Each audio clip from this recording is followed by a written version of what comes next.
Bueno, ese es un lindo desafío de cada curso introductorio que se plantea un tema en relación a lo que están realizando para que lo desarrollemos. En este caso, el tema de lo perceptivo y lo físico, a lo cual nosotros un poco desarrollamos además el ambiente natural al ambiente cultural. Es interesante lo de lo perceptivo y lo físico porque en definitiva la percepción está motorizada por los mecanismos cerebrales que está activada por los sentidos.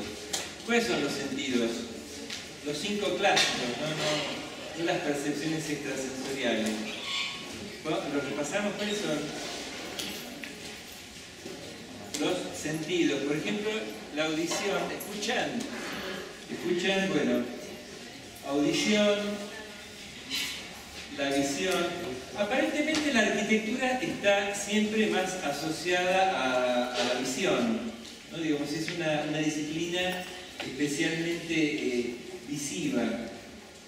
Entonces, a veces cuesta un poco advertir cómo los otros sentidos juegan un rol, un papel en la arquitectura, en el diseño arquitectónico.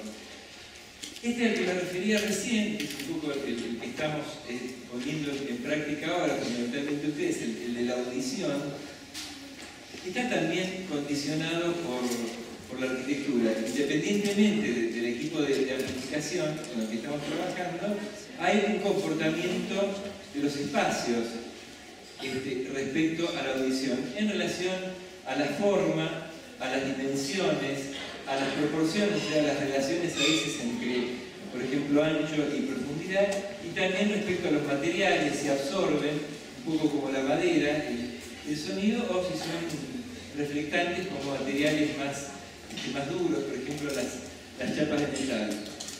Claro, si vamos al tacto, bueno, sí, también es un rol importante. Tenemos una tendencia a evaluar táctilmente los materiales, ¿no? Ver si tienen textura, tomarles el peso, inclusive presionar con el dedo, con la uña, a ver si una madera es blanda o es dura, que juega entonces un papel. El olfato, uno dice, bueno, el olfato, ¿qué rol juega el olfato en la arquitectura? ¿Se controla? Bueno, volviendo a la madera también tiene aromas, tiene perfumes. Un ambiente de madera mantiene durante mucho tiempo ese perfume, ese aroma, que puede ser activado a veces por los cambios de humedad. Hay artefactos que se incorporan a la arquitectura que incorporan una dimensión olfativa. Un hogar, por ejemplo, algo que quema leña, bueno, produce humo, eso produce también una sensación que es básicamente olfativa. Y falta el gusto. Claro, el gusto ya nos cuesta un poco imaginar cómo el gusto puede jugar un rol, ¿no? Nos cuesta imaginarnos degustando un ladrillo o una pared.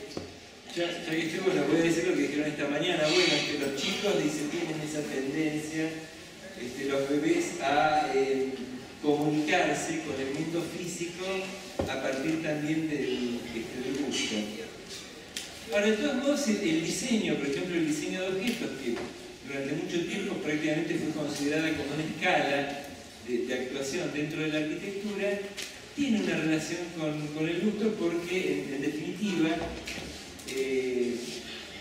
podemos hacerlo con el agua, con el café, con los tés, con los vinos, con la cerveza.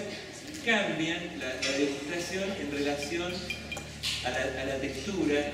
No es lo mismo tratar de percibir el frío en un líquido, en un vaso de telgopor, a uno de vidrio, que inmediatamente absorbe esa temperatura. Entonces, en definitiva, lo sensorial, ¿qué hace? Recoge, a partir de la vista, etcétera, etcétera, mensajes y construye una imagen del mundo físico. Por otra parte, lo que es interesante, gracias, es que a partir del mundo físico también se construyen imágenes. Y en este camino que estamos planteando de lo natural a lo artificial, aparecen estas dos imágenes donde la única intervención del hombre, podríamos decir, es haber captado esta imagen a partir de una fotografía. ¿Alguien advierte de qué se puede tratar estas imágenes? Una escarcha, sí, más o menos eso. Es un espejo de agua, o sea, una superficie de agua que con un leve movimiento va produciendo ondas cuando se encuentra con un obstáculo, como este tronco, pero en ese momento mismo de la producción de la onda, baja bruscamente la temperatura, esto estamos hablando de Finlandia, y queda la imagen literalmente congelada. También es un hecho físico, natural, pero que puede ser transcrito a una imagen. Esto es lo que hizo Alvar Aalto, arquitecto, uno de los más notables del siglo XX, y que desarrolló la mayor parte de su obra precisamente en su Finlandia natal. Y empieza él a trabajar con estas formas que por ahora son, ante la vista de ustedes, grafismos, pero que la ven transcribiendo a distintos objetos, inclusive al campo de la arquitectura. ¿No? Ya esto empieza a ser una superficie laminar y termina siendo un objeto, ¿no? Un vaso de vidrio, un objeto de vidrio que la cultura, según un uso cultural, se puede transformar en un recipiente para hielo, en un florero, en un recipiente para una colonia de hormigas. O sea, en definitiva, es la cultura de cada grupo la que le asigna un uso. Ahora, este universo de producción de formas agita particularmente no solo la percepción, sino ideas de significado. Es decir, bueno, ¿qué mensaje transmite una forma? La forma es capaz de transmitir mensajes. Esos mensajes son unidireccionales. Todos los captamos lo mismo. Vamos a hacer un simple ejercicio que demuestra que no. Esta es una iglesia de Le Corbusier. Hay una tendencia de los arquitectos a explayarse formalmente en temas que tienen que ver con la religión, pertenezcan o no a ellas, ¿no? Operan como una especie de traductores de una determinada fe en formas, en climas, etc. Entonces, en este caso fue una obra muy comentada de Le Corbusier, precisamente porque se sale de un repertorio más o menos habitual y tiene una carga formal muy grande. Ahora, estas formas, ¿a qué obedecen? Y hay distintas interpretaciones, la influencia de las arquitecturas del Mediterráneo, pero después en una publicación van a aparecer distintas interpretaciones posibles, ¿no? Está claro por el lado del mensaje de la fe, traducir la fe en una forma arquitectónica, ¿no? Las manos en oración. Otros dicen, bueno, no, en realidad hay un universo de formas, que es la de los barcos, que alimenta toda la obra de Le Corbusier, que desde muy temprano demuestra un gusto por los barcos, por las formas, por la arquitectura de los barcos. Esta es una interpretación más, podríamos decir, naturalista. Dicen, bueno, pero ¿no observaron que los campos, las praderas de Ronjan están pobladas por estas aves, ¿no? Que la silueta corresponde exactamente a la de la iglesia? Una interpretación ya más metiéndose en la historia, en el conocimiento de la orden religiosa, dice, pero es muy claro en qué se inspiró Le Corbusier. Es esta especie de tricorno que usaban antiguamente los monjes de esa orden, a la que está aludiendo la cubierta de Le Corbusier. Bueno, esta es una imagen más inquietante, que no sé qué podrá tener que ver, porque aparece ahí una especie de clérigo con unos niños que, bueno, no me atrevo ya a interpretarla. Pero en definitiva, todo esto demuestra cómo puede haber distintas percepciones de un mismo hecho físico.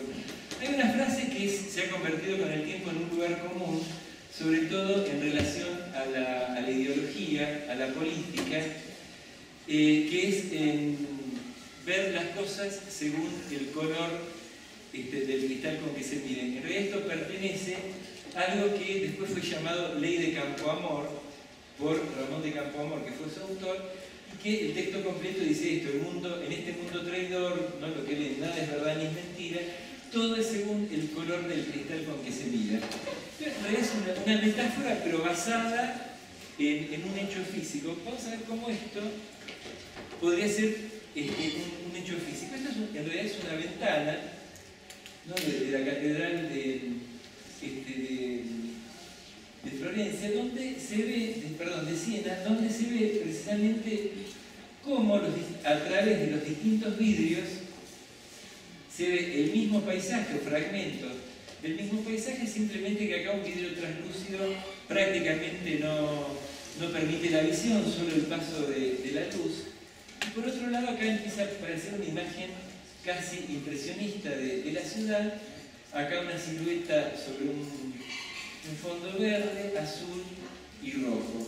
En realidad, si quitáramos estos vidrios de colores, estaríamos recomponiendo la imagen total de ese paisaje. En esta misma ciudad, en Siena, que es famosa por sus características espaciales, vivenciales, la llamada Piazza del Campo, en esta vista desde el campanario del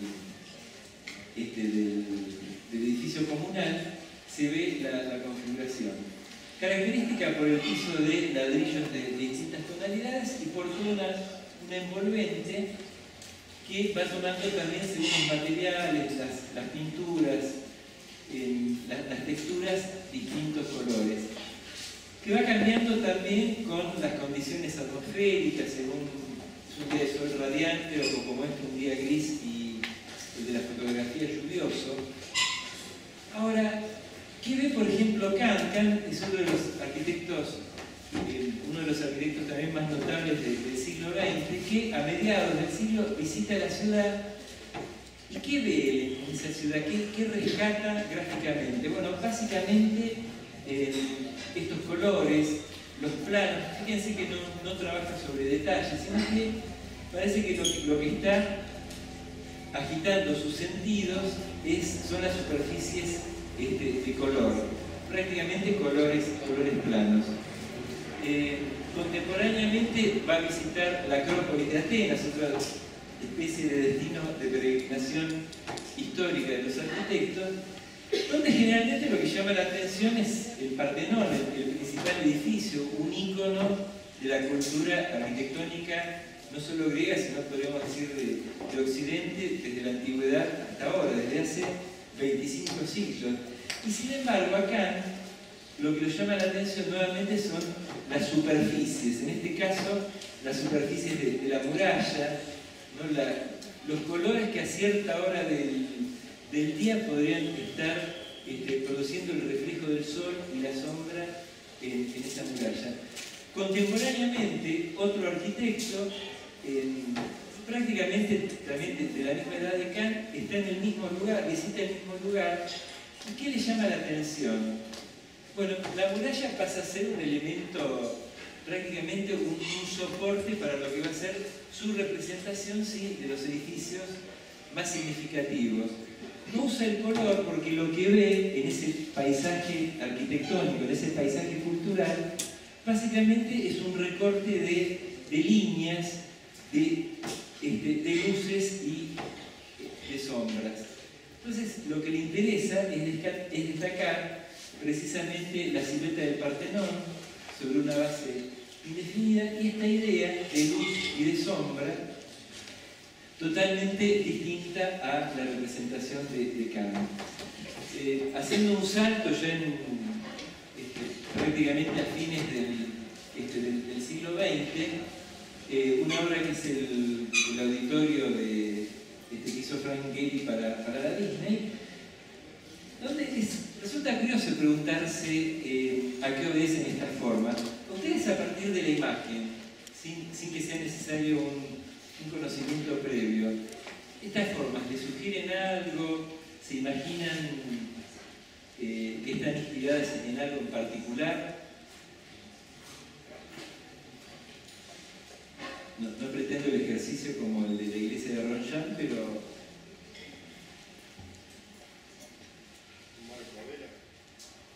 barco a vela, yo reconozco que la primera vez que lo vi, lo que le estoy pidiendo es algo inclusive que va más allá de lo que yo pude ver la primera vez que vi la imagen. Un barco a vela o barcos a vela, ¿qué otra? Esa me gustó. Esto después me va a obligar a una reflexión particular. Fíjense que, por ejemplo, en otro edificio, que es el Museo Guggenheim de Bilbao, la referencia que hace Gehry, que reconoce Gehry, es a los barcos que poblaban la ría de Bilbao. En este caso, no, es un territorio seco. Bueno, vamos a ver qué piensa Matt Groening, el autor de Los Simpsons. En un capítulo que le dedican precisamente al arquitecto, que es no es Enrique Valls, de Frank Gehry. Esta es la casa de Frank Gehry, y esta es un poco la respetuosa parodia o no tanto, de la casa de Frank Gehry, y Frank Gehry que una mañana va a recoger la correspondencia. ¿Por qué? ¿Dónde viven los Simpsons? ¿Y cuál es el pueblo enemigo de Springfield? Shelbyville. Entonces, bueno, en esa puja constante de una junta de vecinos surge la idea de Marx y dice, bueno, hagamos un auditorio, ¿no? Una especie de teatro argentino para Springfield. Entonces le encargan le escribe una cartita en este papel con Snoopy a Frank Gehry para que les proyecte. Frank Gehry ve de dónde viene esto, hace un bollo con esa carta y lo tira. Pero en el momento en que lo tira, ve ese papel estufado, dice, ¡oh! ¡Qué obra! Y visualiza la forma del auditorio que finalmente va a hacer para Springfield. Este es un dibujo original de Gehry,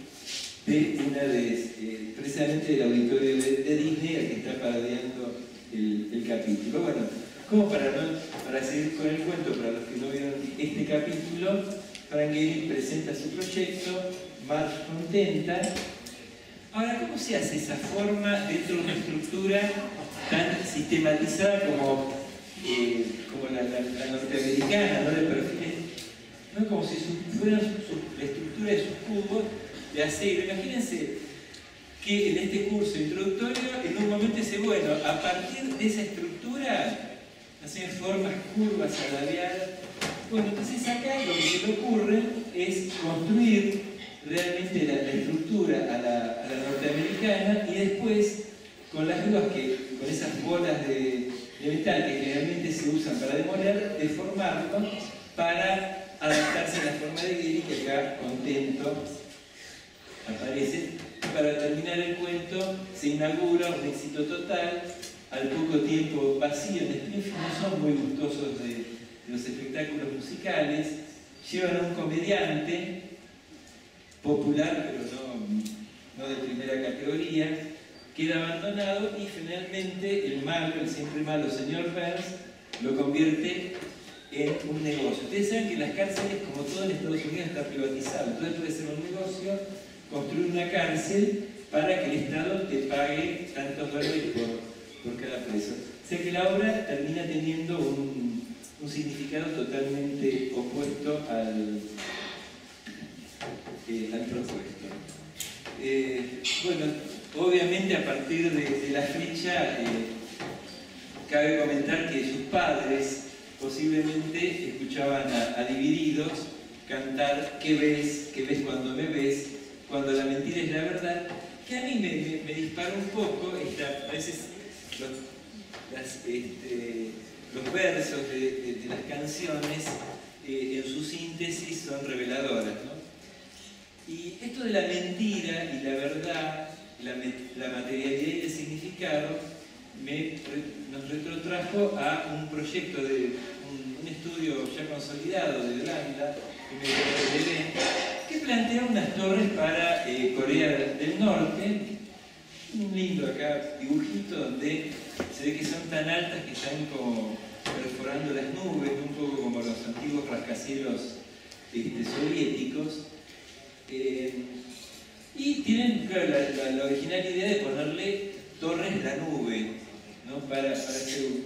Torres que son prácticamente iguales, gemelas diría uno. Después ve que en realidad la nube, esa sugerencia, estaba tapando algo muy interesante, que en realidad en el tramo central, en las 2/3 partes de la torre, aparecen como proyectándose unidades de vivienda que tienen terrazas, ¿no? Jardines, poblados de árboles, ¿no? La verdad, una idea para alguien que quiere vivir, que puede vivir en una ciudad y alternar con ese paisaje, parecía fantástico. Ahora, la cosa deja de ser tan ingenua y tan bucólica cuando uno ve esta imagen nocturna y donde en realidad inevitablemente esa explosión literalmente de departamentos, de unidades de vivienda rememoran sin decirlo a la explosión de las Torres Gemelas. Esto obviamente, esta similitud que por ahí marco obviamente con una fotografía, conmovió no solo a la crítica, sino a cualquiera que vea esa imagen donde publicitaria y marketineramente era utilizado un hecho trágico.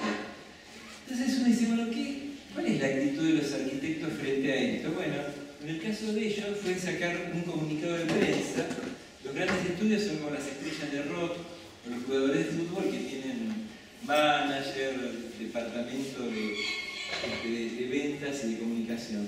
Dice, la nube fue diseñada en base a parámetros como luz solar, espacios exteriores y la calidad de vida de los habitantes de la ciudad. No fue nuestra intención crear una imagen semejante a la de los ataques del 9/11, ni tampoco vemos la semejanza en el proceso de diseño. Les pedimos disculpas a cualquier persona cuyos sentimientos hayamos dañado, y firma MBRDB. Entonces, un poco la conclusión es que en realidad los arquitectos trabajaron con una cuestión perceptiva, tuvo una resonancia distinta a la imaginada, y terminan, en definitiva, negando ese significado porque, en definitiva, en la percepción no hay nada que estrictamente ligue lo físico con lo perceptivo. Es, en definitiva, una construcción psíquica y cultural.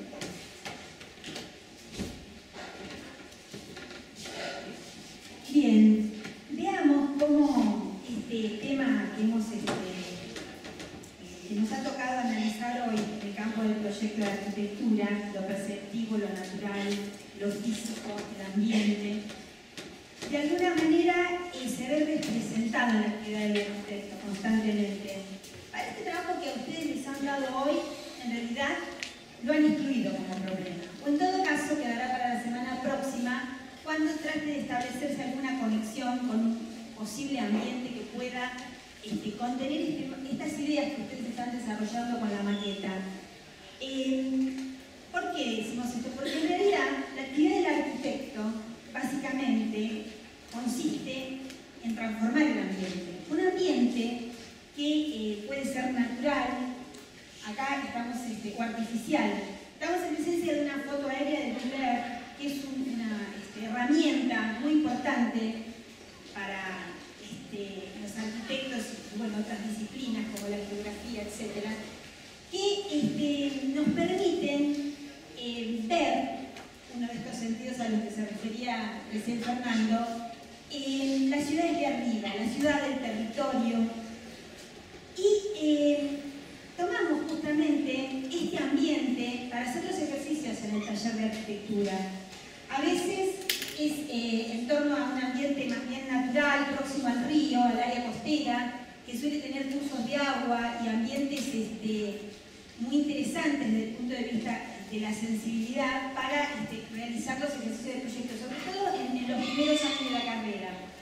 Y es interesante ver cómo este sistema de islas, la isla Paulina y la isla Santiago, justamente interrumpidas por un tajo lineal construido a pala por la mano del hombre, pulido en este territorio, es interesante ver cómo confronta justamente esa situación natural artificial, que se completa con, por ejemplo, la traza de la propia ciudad de La Plata, ¿no? Un esquema perfecto con una geometría ortogonal y diagonales que se impone sobre ese territorio, un terreno un ambiente que a su vez tiene su propia topografía, ¿no? Lo hemos observado lamentablemente el último 2 de abril, cuando esta perfección geométrica entró en colisión con justamente la ondulación de ese terreno, y flor de problema trajo a toda la ciudad.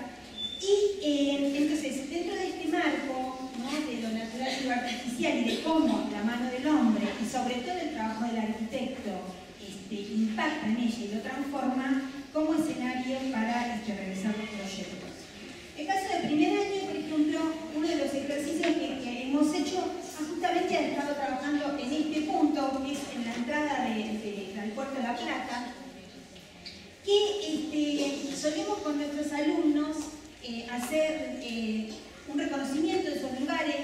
Viajamos, en este caso, en este punto, teníamos que llegar a la isla Paulino en un barco, percibiendo todo lo que ahí pasaba. Fíjense que parte de la percepción, esto que parece una montaña, en realidad son las copas de los árboles de la selva marginal, una de las selvas más la selva más austral del mundo, que forma parte de la costa del Río de la Plata a esta altura.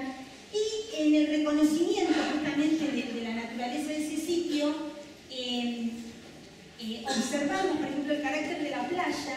Fíjense que la propia naturaleza se transforma, porque esta playa tan extensa es producto del origen aluvional del Río de la Plata, que trae sedimentos desde el profundo continente para depositarse y transformar constantemente las costas de su territorio.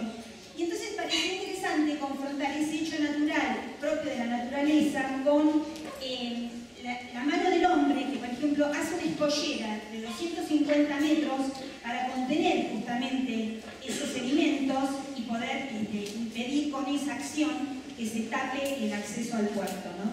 Entonces, en estas primeras situaciones de reconocer el lugar, están las primeras pautas que el arquitecto o los estudiantes de arquitectura van a tener como vinculación con este ambiente, y en la lectura sensible y en la lectura física también de este espacio, porque es dimensionable obviamente, recibe buena parte de la correcta respuesta que el arquitecto crea a sus problemas.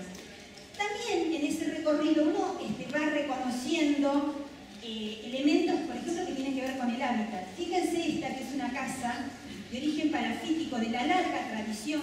Palafítico, ¿por qué? Porque sabe que está próxima al río, que el río tiene sus movimientos, que necesita necesariamente generar un cielo artificial separado del plano del terreno, que obviamente está a tono con la cota histórica del nivel del río, que se resuelve también con elementos tomados de la propia naturaleza, como por ejemplo estos parantes de madera que sirven para plantear la estructura de esta vivienda, y que se completa con una pared sándwich que tiene chapa al exterior y en general madera al interior.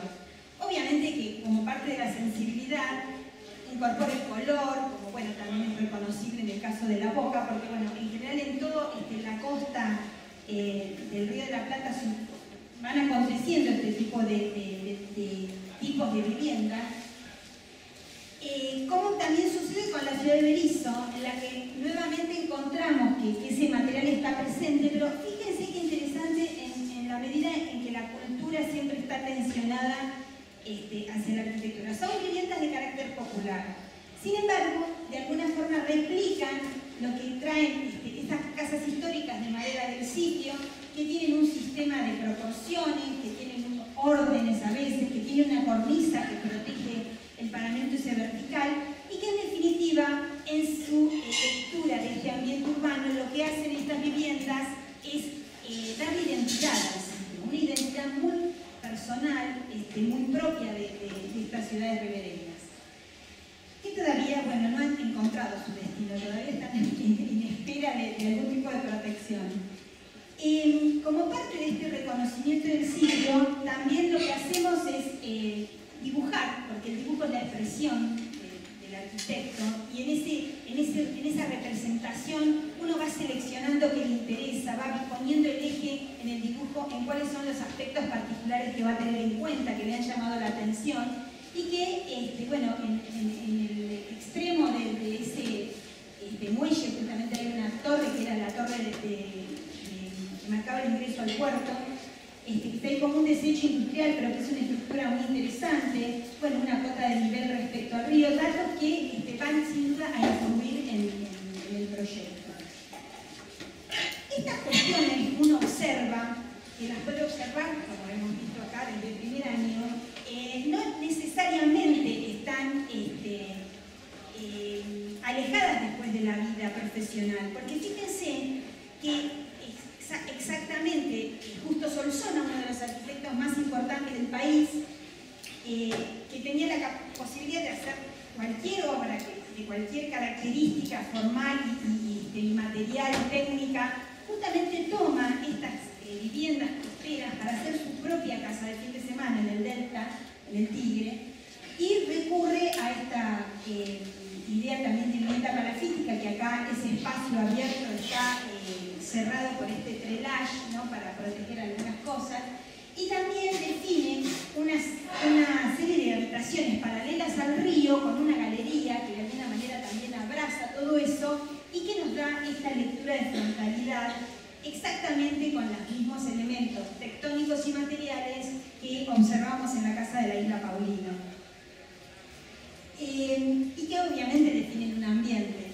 Es justamente también de la naturaleza y del ambiente de donde sacamos la materia prima los arquitectos. ¿Por qué? Porque todos los materiales que usamos, aún este propio material con el que ustedes están elaborando las maquetas, la madera, el cartón, salen de la naturaleza.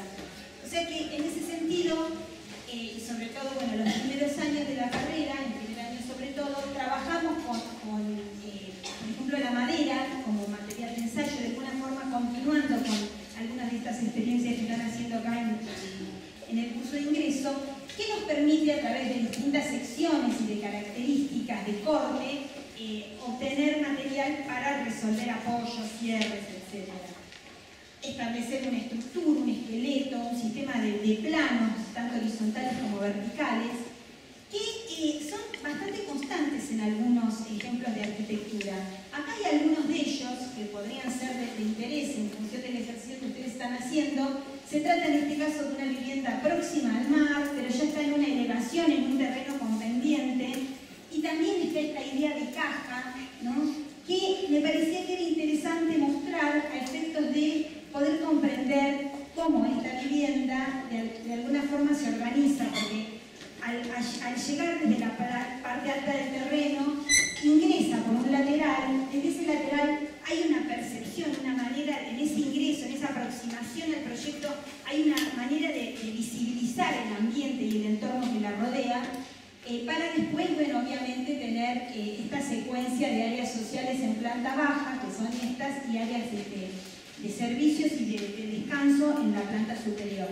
Culminando justamente en el extremo, como en la proa de la composición, en este espacio en doble altura que constituye la sala de estar, que se vincula justamente con las mejores vistas. Ahora, desde la materialidad, es interesante ver que este proyecto recurre a fibras naturales que están insertas en ese propio medio para lograr una percepción especial de cómo ingresa la luz, de cómo se asocia por el color y por la textura al sitio, que sin duda nos obliga a dialogar con eso. No siempre es así. ¿Por qué? Porque la arquitectura es una disciplina muy amplia y que está tensada por muchas cuestiones, ¿no? Está tensada por los hechos políticos, por la cuestión económica, está tensada por la sociedad que nos exige dar respuestas a sus necesidades constantemente, que es una de nuestras puntas básicos como profesionales en el servicio de ella, y a veces hacemos cosas en un taller y como sucede con esta casa, una casa transportable, la serie APH80 que hace el grupo Abatón, para posicionar en un ambiente que con el fin de, bueno, resolver algún tema de producción dentro de ese área, montarla a través de una pluma. Es un esqueleto que en realidad está cubierto por placas de cemento, que incluye obviamente una respuesta a las necesidades y a las actividades básicas del habitar, y en este caso también del trabajo, porque de lo que se trata es de una unidad preventiva, en este caso, que puede ser trasladable a otro sitio, y lo que estamos verificando en este caso es que en realidad las premisas que obedecieron este proyecto poco tienen que ver con el ambiente, tienen que ver con otra necesidad. También, a veces, esta vinculación con el ambiente está tensada por otras cuestiones. Observen este ejemplo, que es Nishizawa, que es un arquitecto japonés, actualmente perteneciente al Grupo Sana. Después busquen en internet de qué se trata el Grupo Sana, porque es muy interesante. Y bueno, una de sus primeras obras conocidas es esta, que es una casa de verano para una familia japonesa que tenía una hija que era artista. Entonces en esta vivienda lo que se pretendía era no solo resolver la vida cotidiana del placer del fin de semana, sino también exhibir parte de esas obras, y donde la lectura, la atención de la tradición, de la comprensión de la forma de construir japonesa está totalmente presente. Está presente en la sensibilidad con que organiza esos espacios, en la cuestión técnica. Justamente como trabajan ustedes, parte de una trama ortogonal, ¿no?, que va a definir toda la cuestión tectónica de la vivienda y de soportes, a partir de unos soportes de madera que son de muy pequeña sección y que se aproximan mucho entre sí, constante en la arquitectura japonesa, por otra parte. Y en eso, digamos, incluye una serie de planos horizontales de madera que hace referencia a los sentidos a lo que hablaba Gandolfi, e inclusive, por ejemplo, a trabajar con superficies reflejantes para lo que es el plano del cielo raso, para que nos devuelva el color y el tamiz de la luz y la vinculación tan particular que esta casa tiene con el exterior.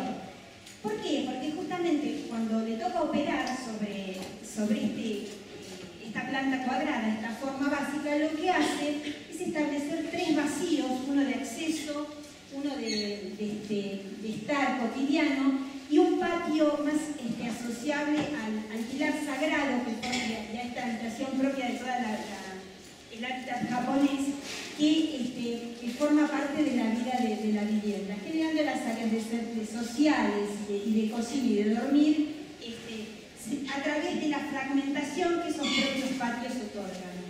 Y bueno, y por otro lado, en su materialidad se compone por estas placas y estas sistemas de maderas pareadas que están tomadas por soportes de acero.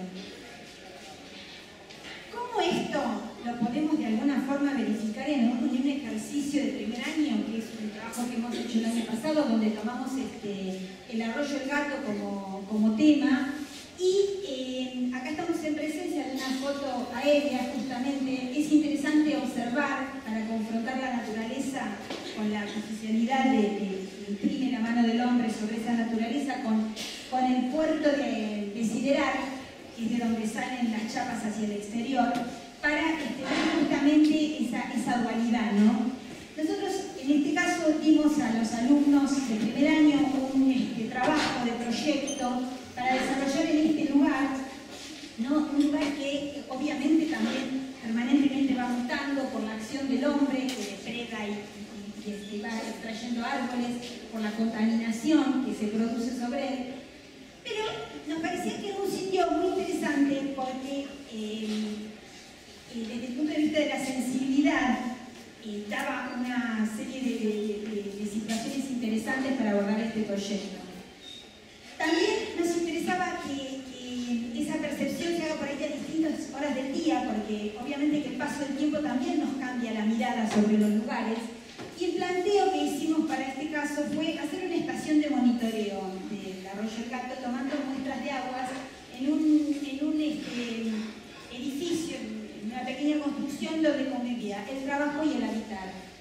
Y bueno, que es un trabajo de lo que realizó un compañero de ustedes que cursó el año pasado, justamente tomaba línea del curso del arroyo, de la calle costera, que tiene un puente importante acá, de la orientación, porque obviamente que el ambiente que permanentemente nos está dando datos de cómo nosotros debemos relacionarnos con la arquitectura, con la naturaleza.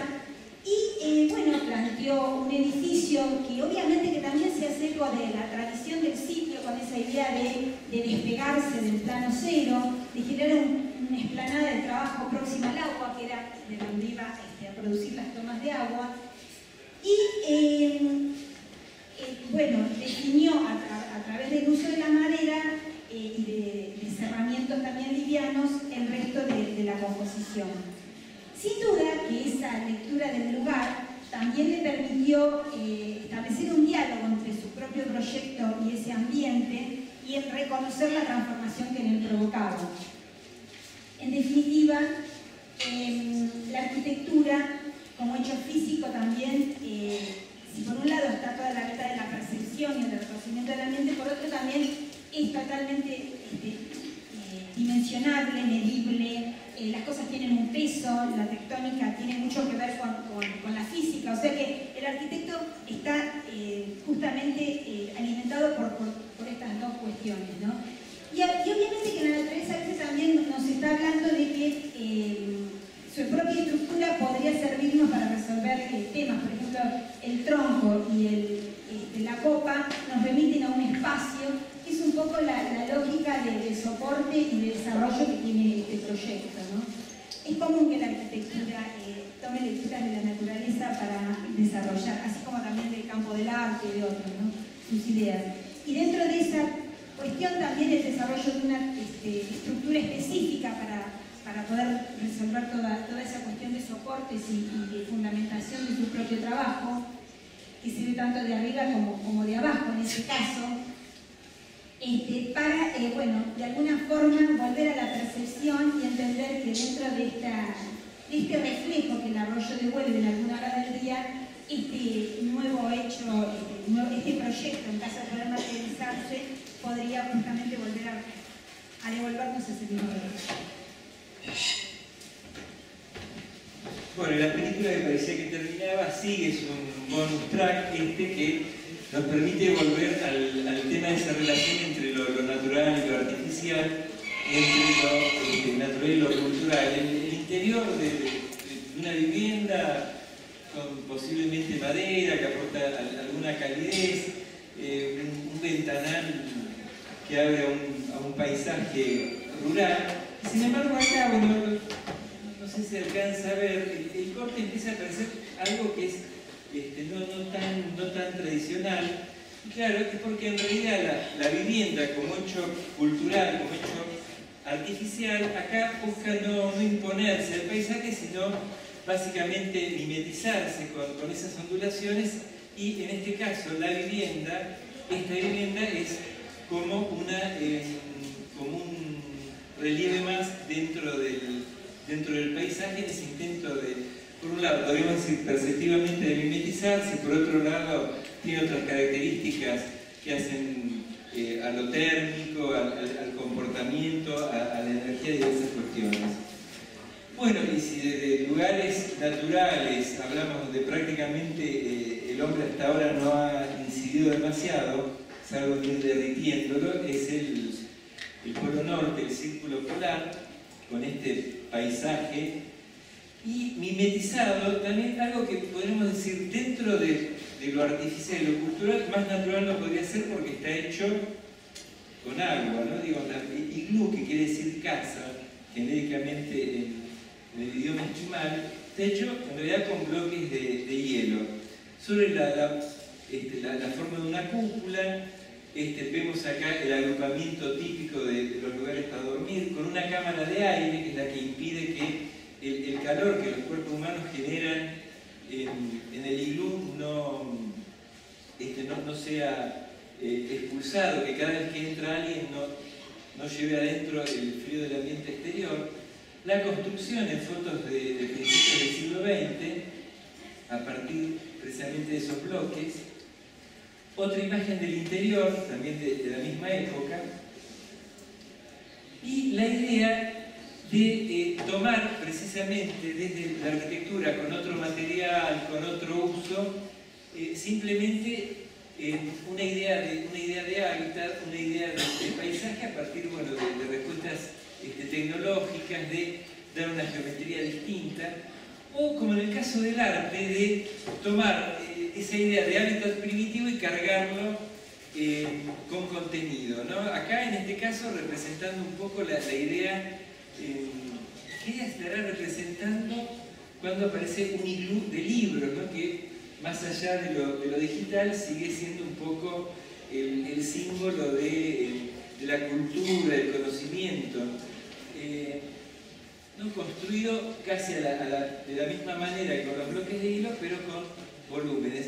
O de otro arquitecto italiano que trabajó hasta que murió no hace mucho, la idea del iglú como esa bóveda, como esa idea de cosa albergante a partir de materiales mínimos, el iglú de piedra, el iglú con bolsas, el iglú con placas de vidrio.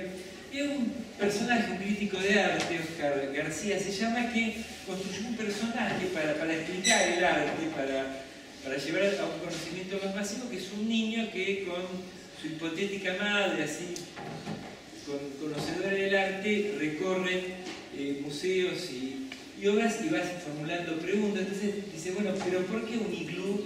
Dentro del iglú, bueno, la madre le responde porque es la idea de el albergue, dentro del albergue, de la misma manera que en casa tu habitación es tu lugar, pero está conteniendo una casa, pero la casa está conteniendo un lugar familiar que es el barrio, pero el barrio pertenece a una ciudad que conocemos y la ciudad está en un país, y así hay algo de idea de infinito. ¿Y el reno qué significa? Bueno, el reno es la representación de la naturaleza, pero el reno tiene un número. Bueno, ese número es la serie de Fibonacci, que no me voy a explayar, explicar porque lo han hecho perfectamente los profesores de matemáticas. Entonces, en realidad este número que pertenece a la serie de Fibonacci está representando la infinitud, ¿no? Entonces la naturaleza, el albergue, la infinitud. Y finalmente algo, este artista italiano escribió lo que se llama arte pobre, ¿no? ¿Por qué? No pobre de contenidos, sino de materiales, precisamente la idea de comunicar significados a partir de elementos muy simples. Entonces este niño, este personaje que crea el crítico de arte, le pregunta a la madre qué es esto. Y dice, esqueleto de un iglú. Siempre está trabajando sobre el iglú. Dice, a mí me parecen las patas de una araña, ¿no? Esta es la primera cuestión. El artista está trabajando sobre un tema, el niño ve otro totalmente distinto, pero de todos modos, dice, ¿puedo entrar? Sí, claro, le dice la madre. Entonces, entrar significaba traspasar un límite virtual. Entonces, el chico dice, qué bueno, ¿no? Dice, ¿te gusta? Sí, dice, me gusta estar adentro. ¿No? Entonces, esta última reflexión, es decir, estar adentro, significaba un cambio de ámbito, un cambio de lugar. Y dice, bueno, ¿por qué te gusta? No sé, dice, me hace sonreír, me hace sentir feliz. En definitiva, era una percepción que es una construcción mental a partir de una estructura física que está pensada desde múltiples dimensiones, remite al iglú, es una experiencia artística, pero en definitiva la percepción final del niño es que está adentro de algo distinto a un afuera, que es un ambiente en definitiva no arquitecturizado. Nada más, gracias.